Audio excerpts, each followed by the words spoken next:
రాత్రి మనం నేర్చుకున్న 6వ అంశం ఏమిటంటే రెండంచుల ఖడ్గం. ఇది గతంలో ఈ యేసుక్రీస్తు యొక్క సారూప్యాన్ని మనం వర్ణించుకుంటూ వెళుతున్నప్పుడు కొంచెం కొంచెంగా నేర్చుకుంటున్నాం. జలముల ధ్వని వంటి కంఠస్వరము, నోటను రెండంచుల వాడి అయిన ఖడ్గము అని ఈ ప్రకటన గ్రంథం 1వ అధ్యాయంలో ఆ యొక్క యోహాను భక్తుడు ఏదైతే దర్శనాన్ని చూశాడో దానిని క్రమక్రమముగా మనము వర్ణించుకుంటూ ధ్యానించుకుంటూ వస్తూ ఉన్నాం. మొదటిగా ఆయన శిరస్సు అని తల వెంట్రుకలు తెల్లని ఉన్నిని పోలినవై ఉన్నాయి. ఆయన శిరస్సు మీద తెల్లని ఉన్నిని పోలిన ధవళము వంటి ఆ యొక్క తల వెంట్రుకలను మనం చూసాం. అదేమిటో దానియేలు కూడా తన దర్శనంలో చూశాడు. దానికి అర్థం ఏమిటంటే దేవుని యొక్క అనుభవం. ఆయన అనంత కోటి జ్ఞాని. ఆయనకి ఎవరు సాటి మరొకరు లేరు ప్రియులారా. అంతటి మహా గొప్ప దేవుని యొక్క సారూప్యాన్ని వర్ణించడానికి దైవజనులు ఎంతగానో మరి ప్రయాసపడ్డారు. అంతేకాదు కానీ ఆయన చేతిలో 7 నక్షత్రాలను యోహాను గారు చూశారు. ఆ మనుష్య కుమారుని పోలిన వ్యక్తి 7 దీపస్తంభముల మీద సంచరించుచూ ఉన్నాడు.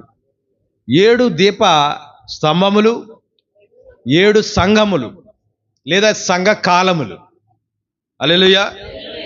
ఆ 7 దీప స్తంభముల మీద వెలుగుతున్నటువంటి ఆ నక్షత్రాలు ఏదైతే ఉన్నాయో ఆ సంఘ కాలానికి ప్రభువు చేత నియమించబడిన 7 వర్తమానికులు. వారెవరో కూడా చూసాము. వారు రాత్రి మన మధ్యకు వచ్చారు. నమ్ముతున్నారు వచ్చారని? మేఘము వలె వచ్చారు. మేఘములో వలయాకారంగా వచ్చి ప్రవక్తను పైకి తీసుకువెళ్ళి అక్కడ ఆ వలయాకారంలో మధ్యలో యేసుక్రీస్తు వారు 7 ముద్రల గ్రంథాన్ని తెరిచి ఆ మర్మాన్ని ప్రవక్తకు తెలియజేశారు. కిందకు వచ్చిన తరువాత 7 ముద్రలు వివరంగా వివరించాడు. హల్లెలూయా. ఈ 7 సంఘ కాలాలకి 7 ముద్రలకు మధ్యలో ఒక ఎడమ అనే ఒక వర్తమానాన్ని కూడా ఆయన బోధించాడు. దాని గురించి రాత్రి నేను మాట్లాడాను. అందులో ఆయన చూసినది ఏమిటంటే ప్రవక్తకు ఒక ఖడ్గం ఇవ్వబడింది. ఆ ఖడ్గము యొక్క పిడి ముత్యము చేత చేయబడింది. అది ఖచ్చితంగా ఆయన చేతికి సరిపోయింది. అది బాగా పెద్దగా లేదు, బాగా చిన్నగా లేదు, కానీ ఖచ్చితంగా ఆయన ఎలా వాడాలో ఆ విధంగా వాడేటంత మరి విధానంలో దాది తయారు చేయబడి ఆయనకి ఇవ్వబడింది. ఎందుకంటే ఆ ఖడ్గం ఆయన కొరకే తయారు చేయబడింది. ఇప్పుడు ఆ ఖడ్గం ఇచ్చుకుని ఏం చేయాలి అంటే ఆ ఖడ్గం ఏంటో కాదు, కానీ ఆ ఖడ్గం ఆయన చేతులు పెట్టబడిన తర్వాత ఒక స్వరం ఆయనకి వినబడతా ఉంది. ఈ ఖడ్గము రాజు యొక్క ఖడ్గం. ఈ ఖడ్గము దేనికి సాదృశ్యమని ప్రవక్త చెప్తా ఉన్నాడంటే అది రాజు యొక్క ఖడ్గం. ఏ రాజు? రాజులకు రాజు, ప్రభువులకు ప్రభు అను నామము ఆయన వస్త్రం మీద రాయబడి ఉండే యోహాను చూశాను. ఎవరి వస్త్రం మీద? ఈ మనుష్య కుమారుని పోలిన ఆయన యొక్క వస్త్రం మీద ఏముందట?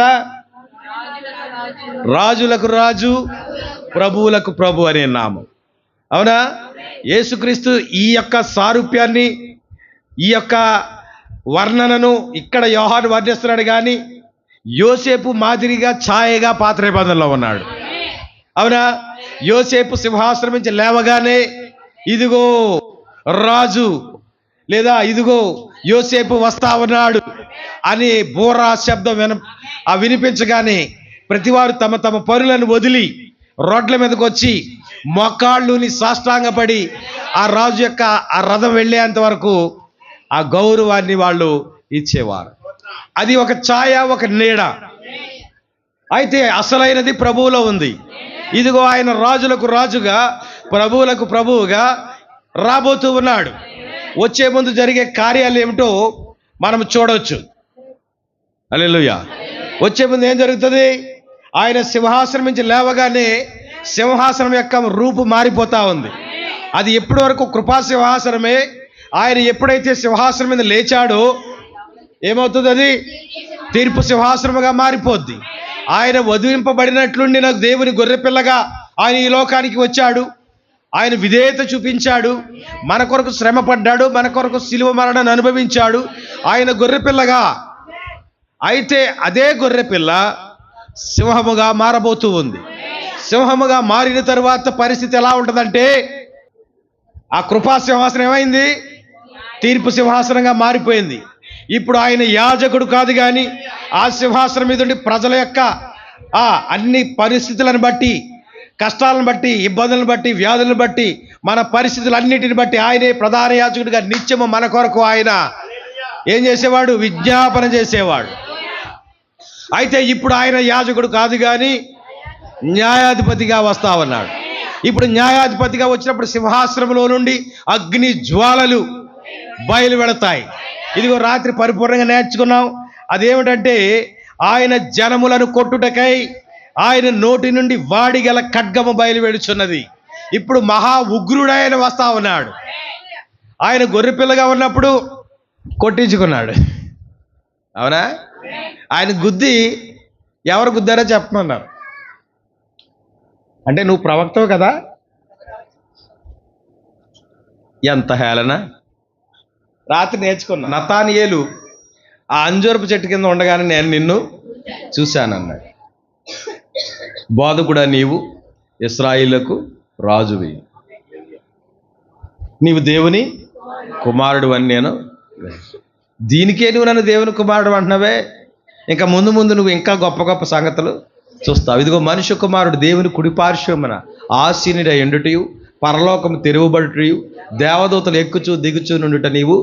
అంటే జరగబోయే సంగతులను ఆయన చెప్పిన దేవుడు. ఆయన నెత్తి మీద ఎవరుకుంటారో చెప్పలేడా? ఆలోచిస్తున్నారా? ఎంత అవమానం!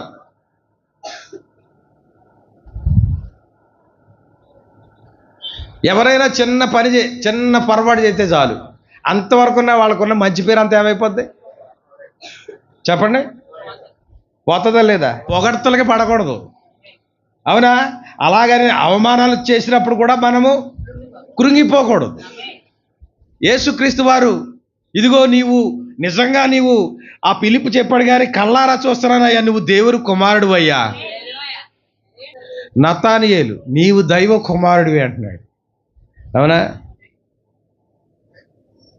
ఆ గుడ్డివాడు వచ్చి, బోధకుడా నీకు ఇష్టమైతే నా కళ్ళు తెరువమన్నాడు. అప్పుడు ఏం చేశాడంటే, నాకు ఇష్టమే, నువ్వు శుద్ధుడు కమ్మన్నాడు. కళ్ళు తెరిచి చూసి అన్నాడు, బోధకుడా నువ్వు నిజంగా దైవ కుమారుడు, లేకపోతే కాదా చెప్పండి? ఈ గుడ్డివాడు కళ్ళు వచ్చిన తర్వాతే పొగడాలా? లేకపోతే ఈయన దైవ కుమారుడు కాదా? బోధకుడు కాదా? హల్లెలూయా.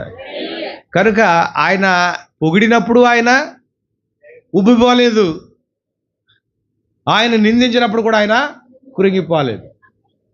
ఏ పని లేకుండా బజార్కో సంతకెళ్ళి బ్యాగ్ కట్టుకుని వస్తా ఉన్నాడు కూడా చూసి, అయ్య బాబోయ్ భూమి మీద ఉన్నప్పుడు చాలా గొప్ప కార్యాలు చేశాడు కదా, రొట్టెలను ఎలా మార్చాడు? 5,000గా మార్చాడు కదా, 2 చేపలను 5,000 మందికి పంచాడు కదా, ఈయనేంటి ఇప్పుడు సిలువ మీద ఉన్నాడు, నువ్వు నిజంగా దేవుని కుమారుడు దిగు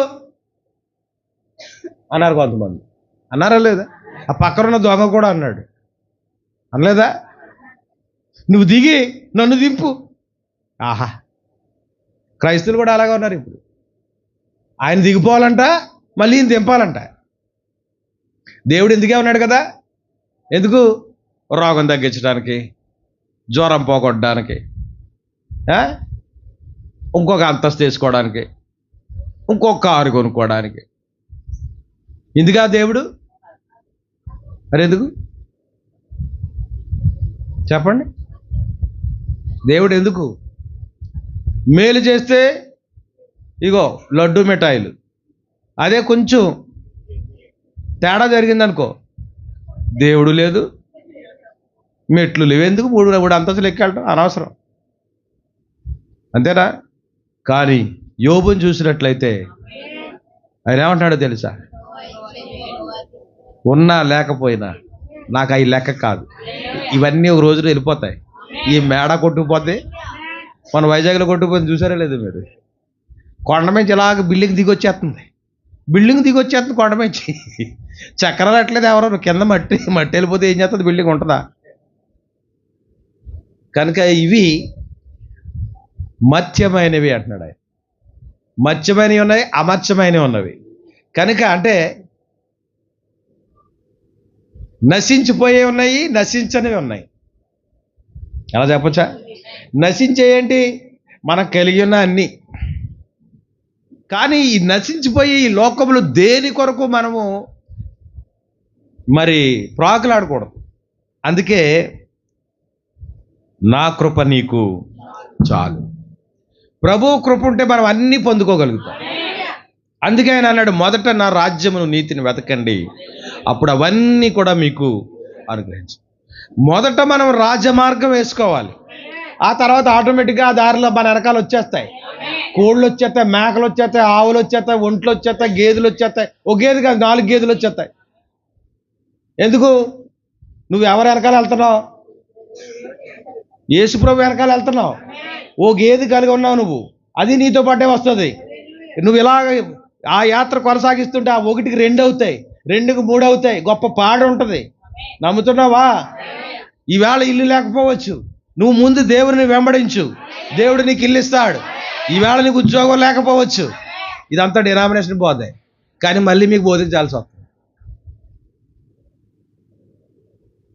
ఇప్పుడు ఆయన సింహాసనం నుంచి లేవగానే ఆ సింహాసనము తీర్పు సింహాసనంగా మారిపోతావు.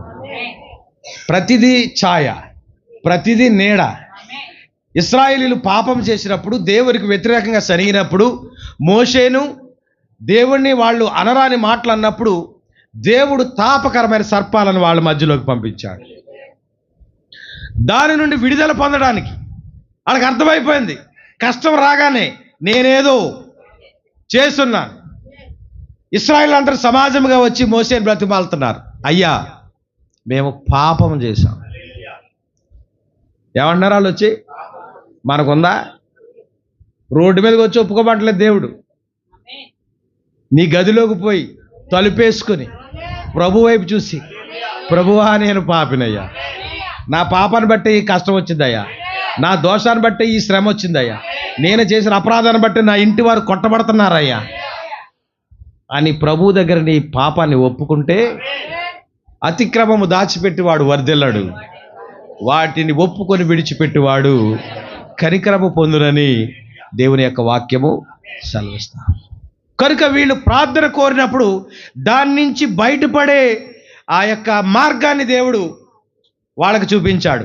అదేమిటంటే ఇత్తడి సర్పం ఒకటి చేయించి దానిని స్తంభం మీద నిలబెట్టాలి.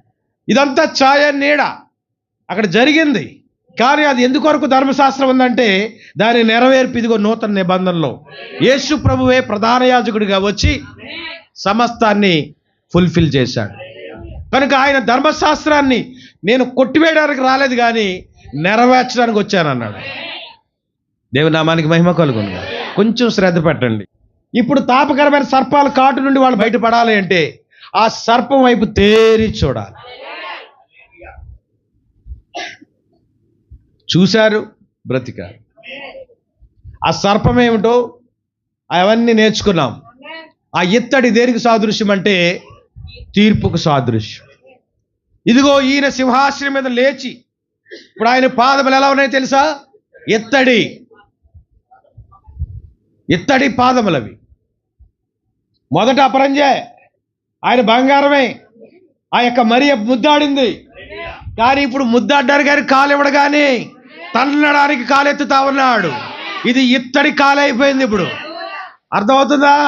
ఇదిగో ఆయన ప్రజలను కొట్టుటకై ఆయన నోట నుండి వాడియల ఖడ్గము బయలువెడలి ఆయన ఇనపదండముతో వారిని ఏలడానికి వస్తా ఉన్నాడు.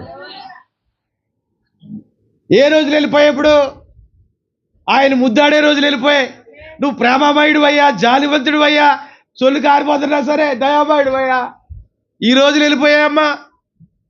నువ్వు ఏ రోజుల్లో ఉన్నావో తెలుసా? ఇదిగో ఆయన తన కాలు ఎత్తుతా ఉన్నాడు.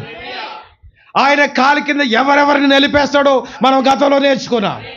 జనములను కొట్టుటకై, ఆయన దేవుని ఉగ్రతను మద్యపు తొట్టి త్రొక్కుటకు రాజులకు రాజును ప్రభువులకు ప్రభువుగా ఆయన దిగి వచ్చుచూ ఉన్నాడు. హల్లెలూయా. ఎవరిని ఆయన త్రొక్కుతాడు? గుర్తున్న వాళ్ళు చెప్పండి. దుర్మార్గులను, నాస్తికులను, ఆధునికులను, ఉదారవాదులు, వీళ్ళందరూ అందులో ఉన్నారా? దారే పోయి యేసుప్రభుని అవమానించిన వాళ్ళు అందులో ఉన్నారా? ప్రార్థన చేస్తుంటే అల్లులేగాళ్ళు వచ్చారా అని అంటున్న వాళ్ళు ఉన్నారా? అందులో ఉన్నారా లేదా? ఇదేం బోధమ్మా, నడివింతరం బోధ అనేవాళ్ళు ఉన్నారా అక్కడ? మన ఇంటి పక్కన గుడి లేదంటే అంత దూరం వెళ్ళాలనే వాళ్ళు ఉన్నారా లేదా అక్కడ? వీళ్ళందరినీ ఆయన తొక్కుతాడంట. దేంతో తొక్కుతాడు? మరి ఆయన తొక్కి వెళ్ళిపోయిన తర్వాత వెనకాల ఎవరు వెళ్తున్నారు? మనం. వెనకాల ఎవరున్నారు? మనము. దుర్మార్గుల ధూళి మీద మనము నడుచుకుంటూ వెళ్తాం. వాక్యం అర్థమవుతుందా? ఆ కాలానికి మనం సమీపంగా ఉన్నాం. హల్లెలూయా.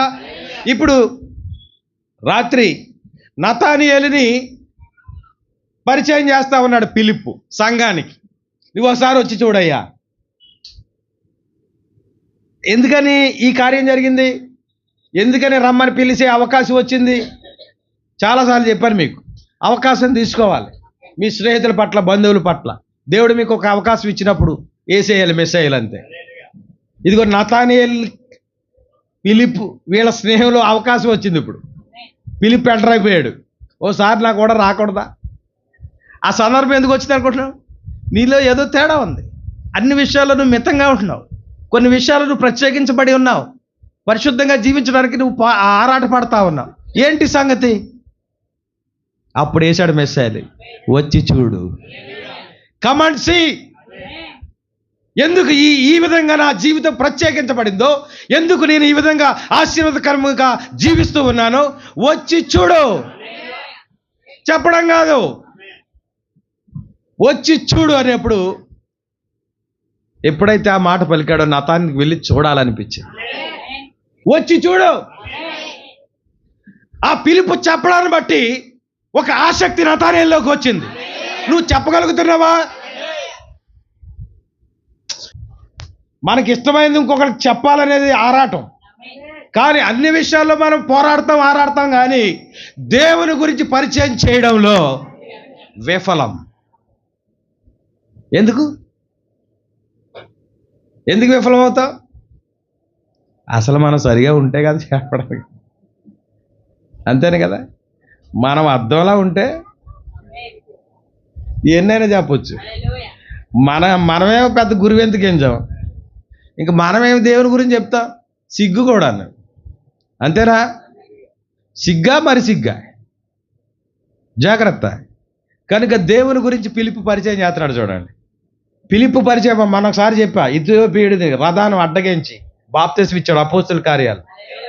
దానికి ముందు సందర్భం ఇది. అప్పుడు యేసుప్రభు వారు భూమి మీద ఉన్నారు. అక్కడ అపోస్తల కార్యాలు యేసుప్రభు వారు భూమి మీద లేరు. అయితే వచ్చి చూడు. ఇప్పుడు నతానియేలు వచ్చాడండి. వచ్చినట్టు కానీ ప్రభు వారు ఎవరిని చూస్తున్నారు? నతానియేలు చూసి, ఇగో ఈయన నిజముగా ఇశ్రాయేలీయుడు, అంటే నిజమైన ఇశ్రాయేలీయుడు, నిజమైన క్రైస్తవుడు, ఇతని యందు ఏ కపటము లేదు. ఎప్పుడైతే ఆ మాట అన్నాడో నతానియేలు జవాబు ఏమంటున్నాడు? ఈయన దేవుని కుమారుడు. అంటే ఫిలిప్పు ఏం చెప్పాడో అది నతానియేలు కళ్ళారా చూశాడు. ఎందుకంటే వాళ్ళకి ధర్మశాస్త్రం తెలుసు. ధర్మశాస్త్రం అంతా వాళ్ళు పట్టించేసి దేని కొరకు ఎదురు చూస్తున్నారంటే మెస్సయ్య కొరకు ఎదురు చూస్తున్నారు. మెస్సయ్య వచ్చినప్పుడు ఏం చేస్తాడో ఆ యొక్క సమరయ స్త్రీ యేసుప్రభుతో చెప్తా ఉంది. అప్పుడు అన్నాడు, అంతా వినిన తర్వాత, ఆయన వచ్చిన నీ ముందున్నాడు అన్నాడు. ఆయన, నేనే ఆయనను. ఇదిగో నతానియేలు అంటున్నాడు, నిజముగా నీవు దేవుని కుమారుడువు, ఇశ్రాయేలు రాజువు. హల్లెలూయా. ఆ శిలువ మీద ఇశ్రాయేలుకు రాజు అని బోర్డు పెట్టక ముందే ఆ ప్రత్యక్షత దేవుడు నతానియేలుకి ఇచ్చాడు. అర్థమవుతుందా? ఈ పోలికలన్నీ పోల్చడానికి అంత సులువైన విషయం కాదు. దేవుని ఎంతో ఆత్మ ప్రత్యక్షత ఉంటేనే కానీ అక్కడికి మనం వెళ్ళలేం. ఎంతమంది చెప్పగా విన్నారు మీరు? ఆ సిలువు మీద యేసుప్రభు సిలువ వేసిన తర్వాత దానికి ఒక బోర్డు కొట్టారు. ఆ విషయం తెలుసా? INRI అని ఉంటుంది. దాని అర్థం ఏంటంటే ఈయన యూదులకు రాజు అని. చంపేసేసి రాజు అంటే ఏంటి? మనోళ్ళు కూడా బతుకుండగా అవార్డులు ఎవరు చచ్చిపోయాక పద్మభూషణ్ పద్మవిభూషణ్. బతుకుండగానే సిలువేసేశారు, చచ్చిపోయిన తర్వాత యూదులకు రాజు అంటున్నారు వాళ్ళు. కానీ బ్రతుకుండగానే యూదులకు రాజు అని గుర్తించిన వాడు ఒకడు ఉన్నాడు ఇక్కడ. నతానియేలు. నతానియేలు ఉన్నాడు ఇక్కడ. వింటున్నాడా వాక్యం? నతానియేలు దేవుడు ప్రత్యక్షపరిచాడు. అవునా? ప్రత్యక్షతలు ఎలా ఉంటాయి ఇంకా చెప్తాను. యోహాను తల్లి గర్భంలో మోస్తా ఉంది. మరియా యేసు ప్రభుని గర్భంలో మోస్తా ఉంది. వెళ్ళిరువురు ఒకసారి వాళ్ళ గృహంలో ఎదురుపడ్డారు. లోపల ఉన్న యోహాను గొంతులేస్తా ఉన్నారు. ఎందుకని? అసలు ఇతను వస్తున్నదే ఆయన కోసం. దేవునామన మహిమ కలుగునుగా.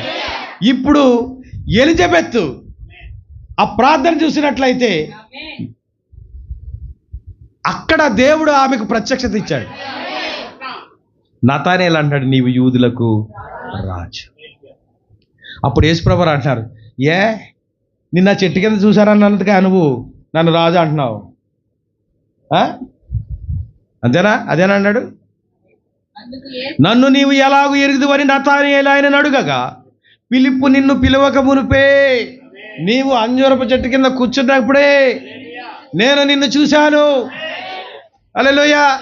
ఆయన చూడలేదు అనుకుంటున్నారా? హాగరు దాహముకుతో ఆ బిడ్డ అల్లాడిపోయి ఆ బిడ్డ ఏడుపు వినలేక అక్కడే విడిచిపెట్టి దూరముగా ఆ ఏడుపు వినంత దూరం వెళ్ళిపోయి అంగలార్చి ఏడుస్తా ఉంది. ఆ ఏడుపు విన్న దేవుడు అక్కడ దర్శనం ఇచ్చి అక్కడే నీటి బుగ్గనిచ్చి ఆ బిడ్డకు దాహము తీర్చి వాళ్ళని వాగ్దానముతో నిలబెట్టాడు. నీ సంతానం కూడా నేను విడవను, నీ సంతానం కూడా భూమి మీద చేయబడతాది, నీ సంతానం కూడా జనాలను ఏలతారు అని దేవుడు వాగ్దానం ఇచ్చాడు. హల్లెలూయా. ఈ హాగరు ప్రార్థన ఏంటనుకుంటున్నారు? చూచుచున్న దేవుడా, నువ్వు చూస్తున్నావయ్యా, నా మరో వింటున్నావయ్యా. మనం ప్రార్థన చేస్తున్నాం కానీ ఆయన వింటాడో లేదో అనే ఆ వివేకం కూడా మనకు లేదు. ఏదో చేస్తాం అంతే. ఒక వ్యక్తితో నువ్వు ఎలా చెప్తే నీ మాటలు ఆ వ్యక్తి వింటున్నాడు, అలా నువ్వు చెప్పాలి ప్రభువుకి. అయ్యా ఆ పాతకాల ప్రార్థనలు వదిలిపెట్టేయండి అయ్యా, హృదయంలోంచి ప్రార్థించండి. ఒక నిజంగా సమస్య వచ్చినప్పుడు, నీ గుండెలో ఏదైనా సమస్య, పొట్టలో ఏదైనా సమస్య ఉన్నప్పుడు డాక్టర్కి ఇచ్చిన ఆ సమయంలో నీ ప్రతి కష్టాన్ని, ప్రతి సమస్యను డాక్టర్కి వివరించాలి. అయ్యా నా పరిస్థితి ఇది, ఇలా ఉంది, అలా ఉంది, అలా ఉందంటే మన ప్రార్థనలు కూడా అలాగే ఉన్నాయి. ఎలా ఉన్నాయి? ఆయన వింటున్నాడు అన్నట్టుగా మీరు ప్రార్థన చేయట్లేదు, ఆయన నిన్ను చూస్తున్నాడు అన్నట్టుగా నీవు ప్రార్థన చేయట్లేదు. చూచుచున్న దేవుడవయ్యా, నన్ను చూచినావే, చూచుచున్న దేవుడవయ్యా, నన్ను చూచినావే, నీ పేరేమిటో తెలియదయ్యా, నా పేరుతో నన్ను పిలిచావ. ఆ హాగర్కు తెలియదు ఆయన పేరేంటో, నీకు తెలీదా? ఆయన పేరేంటో నీకు తెల్దా? సజీవుడు అయిన దేవుని కుమారుడు అయిన క్రీస్తు అని నేను ఎరుగుదును. మరి అంత సజీవుడైన దేవుని కుమారుడైన క్రీస్తుతో నువ్వు మాట్లాడినప్పుడు ప్రార్థనగా మాట్లాడటమే కదా. ఎలా మాట్లాడుతున్నా? ఎలా మాట్లాడుతున్నా? పిల్లలు స్కూల్కి వెళ్ళే టైంలో టిఫిన్ ఎడితే చూడండి, వాళ్ళు ఓ పక్క నుంచి స్కర్ట్ ఇల్లగా వేసుకుంటానే, ఓ పక్క నుంచి బెల్ట్ పెట్టుకుంటానే, టైం ఉండదు మరి. అంతేనా? మన ప్రార్థనలు కూడా అలాగే ఏడిసాయి. ప్రార్థన చేసే విధానం ఏంటో తెలుసా? నువ్వు కేటాయించుకో, అది పావు గంటో అరగంటో గంటో తలుపేసుకో. బయట శబ్దాలు నీకు వినపడడానికి వీల్లేదు. నీవు ముఖాముఖిగా ప్రభువుని చూడు, నీవు ఆయనతో మాట్లాడు. జవాబు రాకపోతే వచ్చి నాతో చెప్పు. దేవునికి స్తోత్రం. నతానేలు ముందున్నది ఎవరో తెలుసా? ఇశ్రాయేలుకు రాజు. దేవుని నామానికి మహిమ కలుగును. కనుక రోమాపత్రిక 2:3 చదువమ్మా. రాత్రి చాలా మంచి విషయాలు వచ్చాయి, అది రికార్డ్ అయిందో నాకు తెలీదు. ఆయన వచ్చినప్పుడు దేశాలంటే చెట్లు, నదులు, సముద్రాలు, కొండలు అనుకుంటున్నారా? దేశాలంటే ప్రజలు, మనుషులందరికీ విరోధముగా వాక్యము వచ్చును. ఇప్పుడు వాక్యం శరీరధారి అయి వచ్చింది. ఎందుకు వచ్చింది శరీరధారి అయి? నువ్వు తన్నించుకోవడానికి, ఉమ్ముతే ఊహించుకోవడానికి వచ్చింది. ఏంటొత్తా? వాక్యము శరీరధారి అయి. ఇప్పుడు ఎలాగా? ఇప్పుడు వాక్యం విరోధముగా వస్తూ ఉంది, అంతేనా? ఇప్పుడు ఆయన నీ కొరకు రక్తం కాచడానికి రావట్లేదు, నేను కొట్టడానికి వస్తున్నాడు. బోధ నచ్చలేదా? మనుషులందరికీ విరోధముగా వాక్యము వచ్చును, దానికి వ్యతిరేకముగా ఎవరు నిలబడి ఉండజాలరు. నతానియేలుకు చేసిన విధంగానే ప్రతి ఒక్క హృదయాలోచనలను బయటికి తెచ్చును. ఎవరు దేవుని చిత్తమును చూసిరో, ఎవరు దేవుని చిత్తమును చేయలేదో దేవుని వాక్యము చూపించును. ప్రతి మనిషి యొక్క రహస్య కార్యములను మరియు అతడు ఎందు నిమిత్తము వాటిని చేసెను బయటకు తెచ్చును, అది విభాగించును. రాత్రి చెప్పుకున్నాం, ఆ మేఘ మాసం వేసినప్పుడు ఇంత మూలు కూడా వేస్తాడు, అవునా? దాన్ని కొడతావు రాదది, చీకుతావు గిన్నెలు అన్నం అంత వదిలేస్తావు, ముక్కలు వదిలేస్తావు, కానీ దీన్ని అట్టుకుని వింత ప్రయోగాలన్నీ చేసేస్తావు. లాస్ట్కి ఇక రానప్పుడు పిల్ల ఒక ఈనపలోటి ఇలా కట్టరా, దీని సంగతి ఏంటో చూసేస్తాను. ఇప్పుడు రాబోయే వాక్యము అది చేస్తుంది. నేను ఆ ఎముకలో ఇమిడిపోయిన మూలుగుని ఎలా బయటికి లాగుతుందో, దేవుని యొక్క వాక్యము సజీవమై బలము గలదై ఎటువంటి 2 అంచెల వాడి అయిన ఖడ్గము కంటే కూడా పదునైనది. అది హృదయ లోతుల్లోకి దూరి వెళ్ళిపోద్దంట, మూలుగుల్లోకి వెళ్ళిపోద్దంట, అంతరింద్రియంలోకి వెళ్ళిపోద్దంట, మనుషులని విభాగిస్తుందంట. దేవునికి స్తోత్రం. కనుక వాక్యమునకు విరోధముగా ఉన్న వారందరినీ కూడా ఇప్పుడు వాక్యము ప్రేమగా రావట్లేదు. యోహాను 1:1 ఆయన రావడం లేదు, కానీ ఇదిగో ప్రకటన గ్రంథము 19వ అధ్యాయము 11వ వచనం నుంచి వ్రాయబడినట్లుగా ఆయన వస్తా ఉన్నాడు. ఎలా వస్తున్నాడో తెలుసా? నీకు విరోధముగా ఒక దండాన్ని పట్టు, ఇనప దండాన్ని అట్టుకు, ఇనప దండమే కాదు, ఇత్తడి పాదాలతో దేవుని ఉగ్రత అనే మద్యపు తొట్టిని త్రొక్కడానికి ఆయన వస్తా ఉన్నాడు. దేవుని నామానికి మహిమ కలుగును. కనుక నతానేలుకు చేసిన విధంగా నీకు నువ్వు చేస్తాడు. అంటే ఆయనకు విరోధముగా నీవు జీవించాలి. కనుక వాక్యం వచ్చినప్పుడు ఆ యాకోబు బావి దగ్గర అంటే యేసుప్రభు వెళ్ళాడు, ఈ అంజూరపు చెట్టు కాడ అంటే యేసుప్రభు ఉన్నాడు. ఇప్పుడు యేసుప్రభు ఇక్కడ లేడు కదా, అవునా? లేడా? వాక్యము వచ్చే వాక్యమే ఆయన.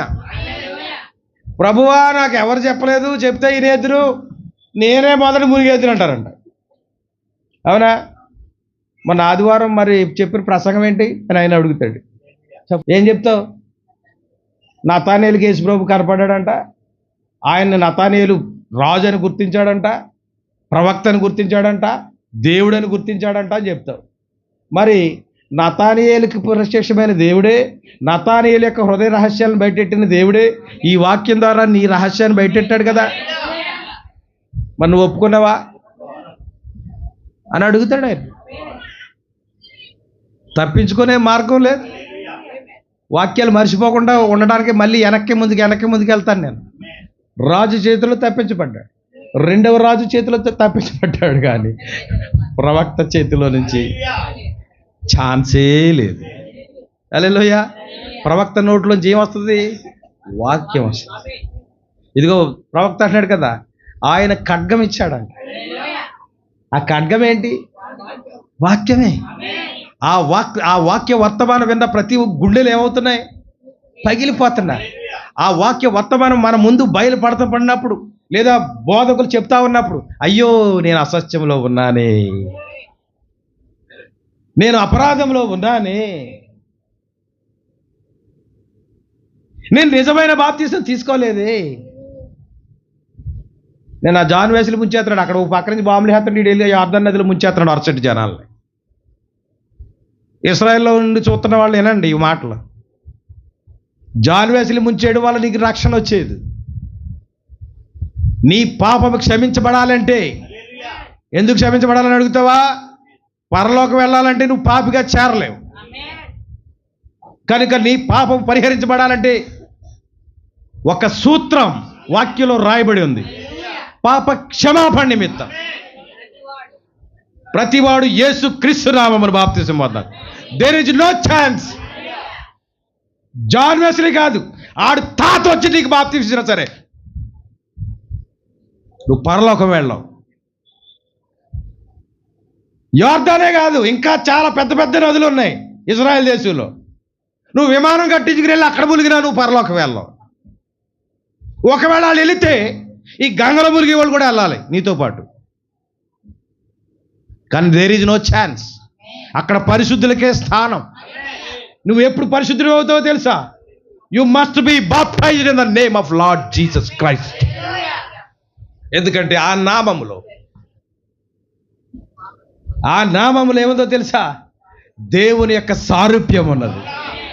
ఆయనే తండ్రి, ఆయనే కుమారుడు, ఆయనే ఆత్మ. ఆ నామము నువ్వు ధరించాలి.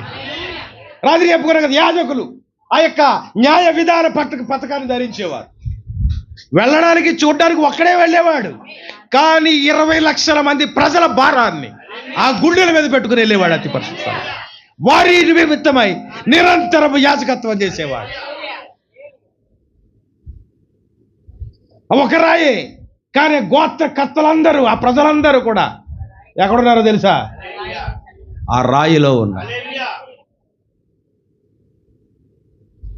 12 రాళ్ళు. హల్లెలూయా. న్యాయ విధాన పథకం. దేవుడు న్యాయవంతుడు. ఎంతమంది వచ్చే అక్కర్లేదు. అర్థమవుతుందా? నీ ఒక్కటి నువ్వు వెళ్ళి ఆరాధన చేయి. అక్కడ నేను వింటా, నేను వస్తా. ఎక్కడికి వస్తాను? కరుణాపీఠం మీద ఆ కెరూబుల మధ్యలో 7 మహిమతో నేను దిగి వస్తా. ఆయన వాగ్దానం చేశాడు. యాజకుడు ఇప్పుడు ఇక్కడ ఏం చెప్తాడు? ప్రజలు కావాలంటే తర్వాత, ప్రభువా ఇల్లు లేదు ఆయన నాకు ఇయ్యా. యాజకుడు చెప్పాల్సిన పనులు ఇయ్యా. ప్రజలందరి భారం ఇక్కడ మోస్తా ఉన్నాయి. అలాంటి దైవజనులు ఉన్నారా ఇప్పుడు? అలాంటి దైవజనులు ఉన్నారా? అయ్యో, వీరందరి భారం నా మీద ఉన్నదే.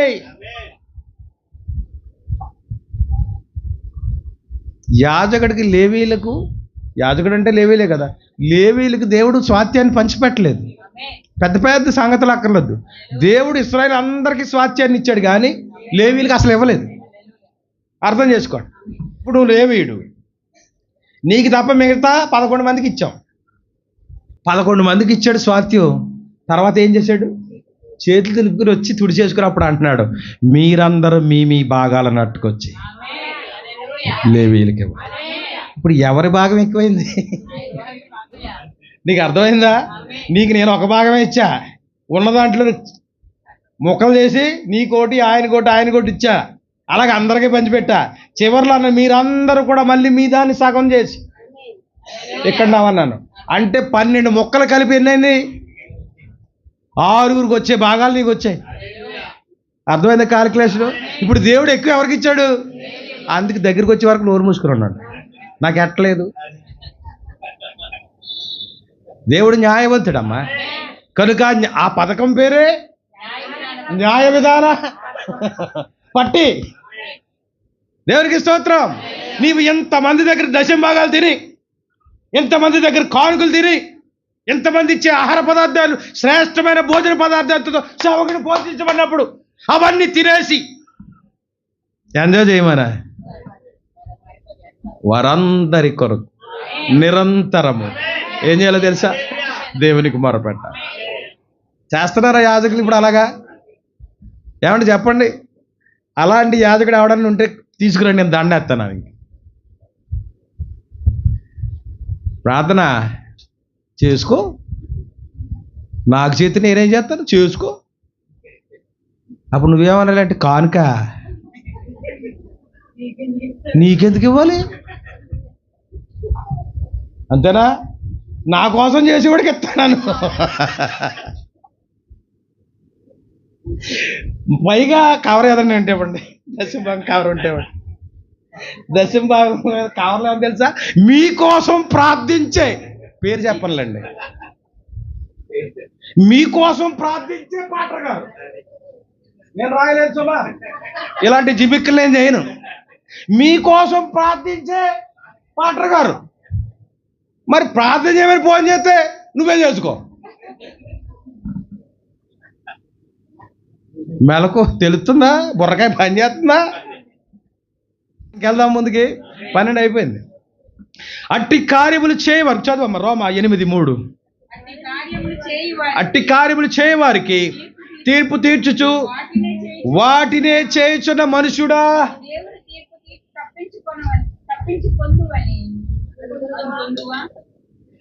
దేవుని తీర్పు తప్పించుకొందువని అనుకొందువా? ఎట్టి కార్యాలు?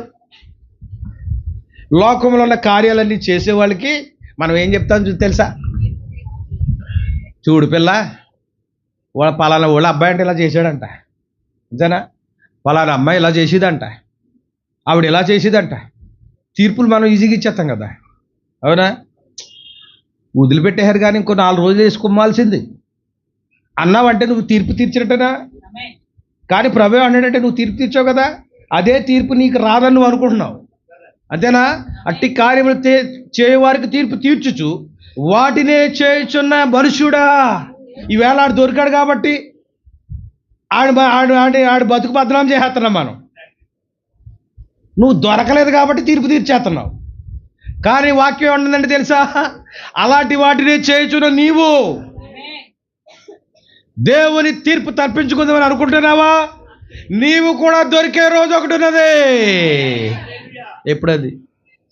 ఇదిగో ఆయన ఇత్తడి పాదములతోను ఇనప దండముతోను ఆయన వస్తావన్నారు. అప్పుడు ఏం చేస్తాడో తెలుసా, డంబెలు వచ్చి కూడా ఒక్క దెబ్బ కొడతాడంతే. నేను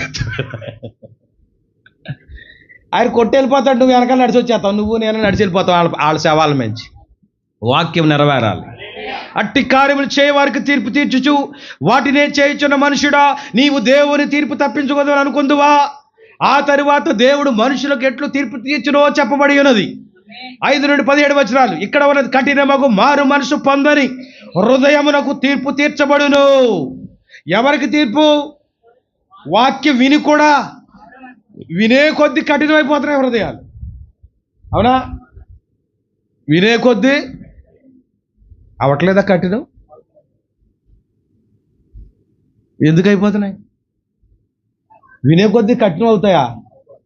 పదే పదే వాక్యం వస్తుంటే నువ్వు మార్చుకోమని, నువ్వు మారమని, నువ్వు తగ్గించుకోమని, అంతేనా? మారు మనసు పొందులని అక్కడ ప్రింట్ తప్పడింది. హృదయమునకు తీర్పు తీర్చబడును, అంతేనా? క్రియలకు తీర్పు తీర్చబడును, ఉద్దేశములకు తీర్పు తీర్చబడును. దేవుడు ఎవరికి పక్షపాతి కాదు. నువ్వు ఆలోచించిన ఆలోచన విధానాన్ని బట్టి కూడా దేవుడు నీకు తీర్పు తీరుస్తాడు. అందరూ ఆ వాక్యమును బట్టి ఏ తీర్పు తీర్చబడుదురు, దానిని ఎవరునూ తప్పించుకొనలేరు. వినియు ఆ ప్రకారముగా నడువని వారికి వారు వినిన దానిని బట్టి తీర్పు తీర్చబడును. కొందరు దానిని విశ్వసించి ఉన్నామని చెప్పి విశ్రాంతి పొందిన వారు తీర్పు తీర్చబడుదురు. ఎందుకనగా వారు ఆ విధముగా జీవించలేదు. ప్రతి రహస్యమును వెలుగులోనికి వచ్చుచు మిద్దెల మీద నుండి చెప్పబడును. అప్పుడు మనము చరిత్రను నిజముగా అర్థము చేసుకుందుము. అన్ని యుగములలోని మర్మము బయటకు తెలియను, ఏది కూడా విడిచిపెట్టబడదు. నేడు మనము జీవించుచున్న ఈ యుగములో ఆయన స్త్రీ పురుషుల హృదయములలోని రహస్యములను బయలుపరచుచున్న సంగతి మీకు తెలుసునా?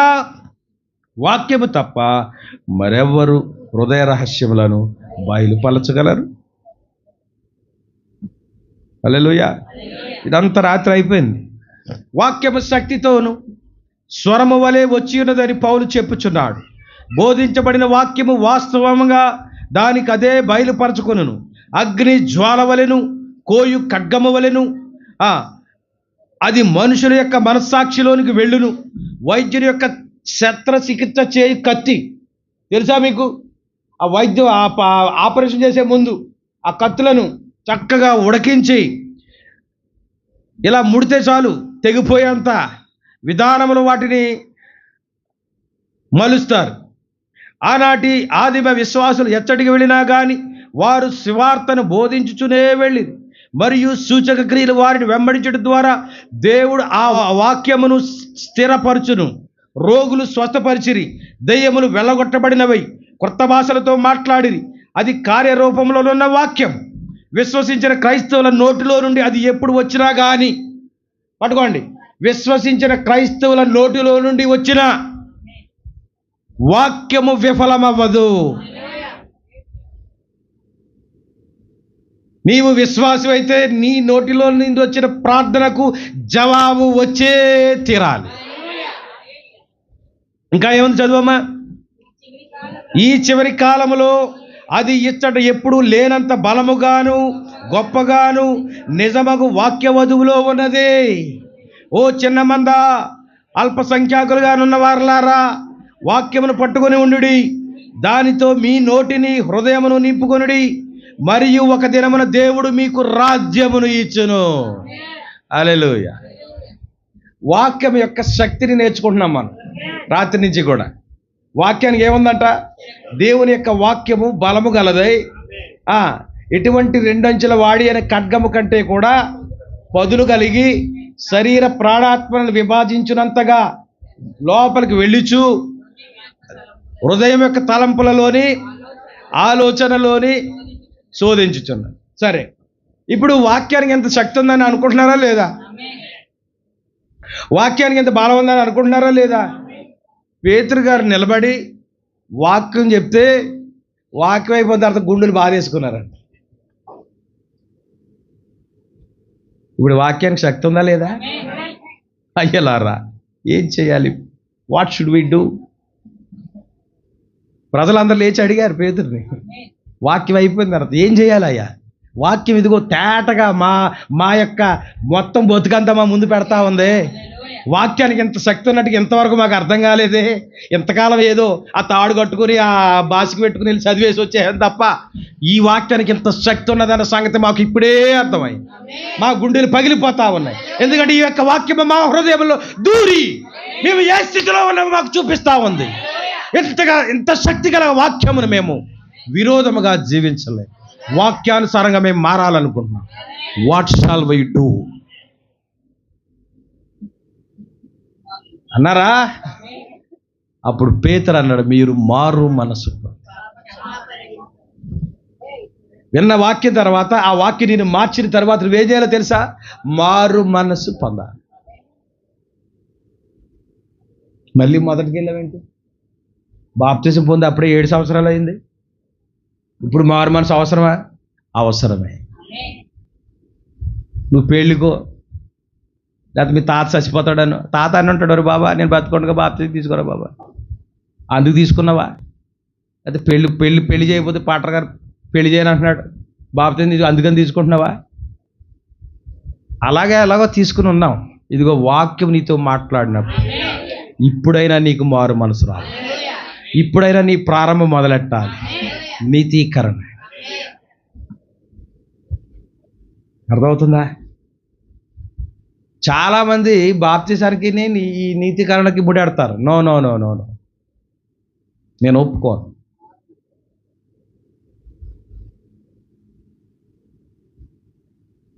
శాస్త్రుల నీతి కంటేనంటే వాళ్ళు నీతి కలిగిన వాళ్ళేనా? 8వ సంవత్సరంలోనే సున్నతి చేయించారు వాళ్ళు, అంతే కదా? సున్నతి అంటేనే శాస్త్రుల నీతి.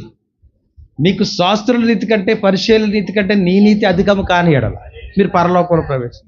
ఏంటి శాస్త్రుల నీతి కంటే పరిశీలన నీతి కంటే? నీ నీతి, అదే దైవ నీతి. ఏంటా నీతి? దైవ నీతి.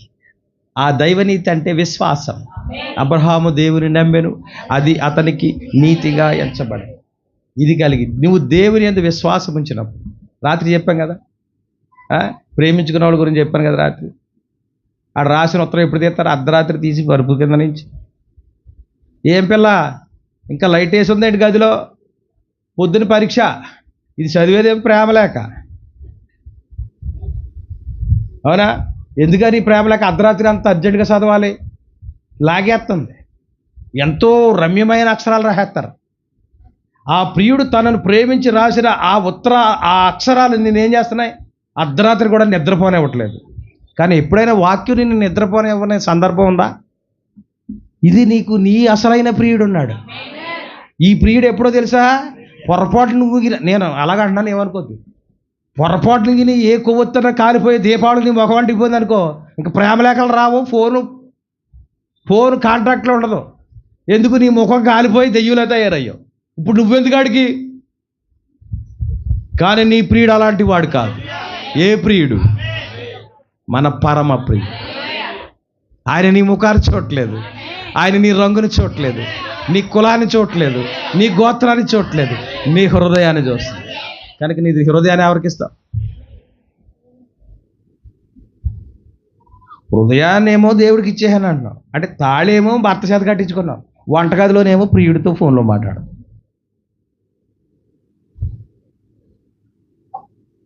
అంతేనా?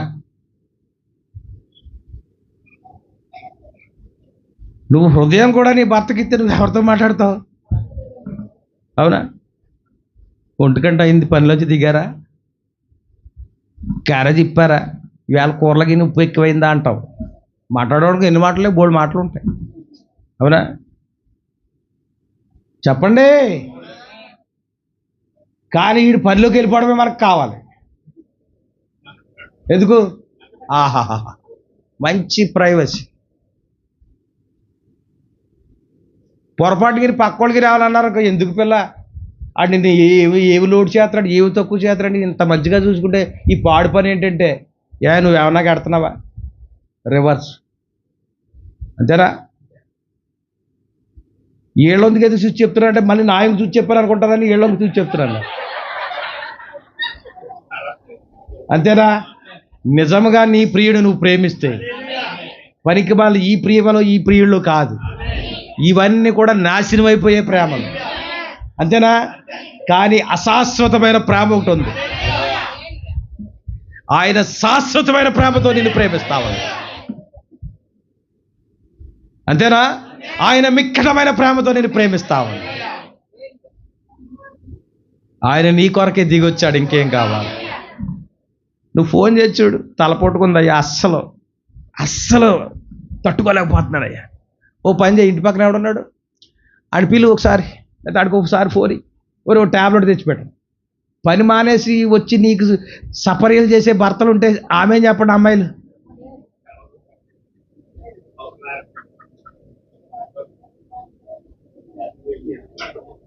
Something wrong.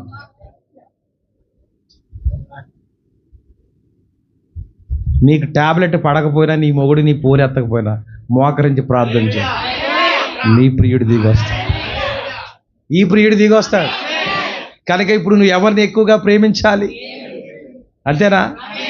దేవుణ్ణి ప్రేమించడం మానేసి లోకాన్ని ప్రేమిస్తున్నాం, కనుకే చెప్పు దెబ్బలు తగులుతున్నాయి మనం. అర్థమవుతుందా? అందుకే ఆయన అన్నాడు, మొదట నన్ను ప్రేమించవయ్యా, నా ప్రేమను పొందుకోవయ్యా, అప్పుడు అన్నీ బాగుంటాయి. ఎప్పుడు గ్రహింపైందంటే ఆయన వాక్యమును హృదయంలోకి దూరి ఆ చెడుగునంతా బయటికి తొలగించి ఆ హృదయాన్ని మార్చినప్పుడు, కన్నీళ్ల చేత ఆయన పాదాలను కడిగి, తల వెంట్రుకలతో ఆయన పాదాలను తుడిచి, విలువైన అత్తరు తెచ్చి ఆయన పాదాలను పూసి పదే ముద్దాడతావు. ఎందుకంత కన్నీరు కార్చి ఆయన పాదాలు ముద్దు పడుతుందో తెలుసా? ఇంతకాలం నేను కాపురం చేసిన వాళ్ళు, నాకు ఆరోగ్యం ఉంటే నాతో ఉండేవారు, కొంచెం బలహీనత అయితే వచ్చిందంటే జబ్బు అయిపోయిందని నీతో నాకు పని ఏంటి, చక్కబెట్టేసేవారు. ఫోన్ చేస్తే ఎత్తేవారు కాదు. కానీ నువ్వు యెరూషలేమును వదిలి నా కొరకు నడిచి వచ్చాడా లేదా? ఇప్పుడు ఎవరిని కోరుకుంటావు నువ్వు? నీ కొరకు వచ్చిన వాడిని కోరుకుంటావా? నిన్ను వదిలేసి వెళ్ళిపోయిన వాడిని కోరుకుంటావా? అది నీ ఇష్టం. నా ప్రియుడు ధవళ వర్ణుడు, రత్నవర్ణుడు, అతి సుందరుడు, అతి కాంక్షలి, వేల్పులలో ఆయన వంటి వారు ఒక్కరు లేరు. ఒక్కడిని కూడా ఆయనతో సమానం చేయలేరు. దేవునికి స్తోత్రం. నువ్వు పిలిస్తే చాలు దిగి వస్తాడు. నువ్వు ప్రార్థిస్తే చాలు నీ పక్కన ఉంటాడు. నమ్ముతున్నారా? ఆయన నీ ప్రియుడిగా ఉన్నప్పుడు,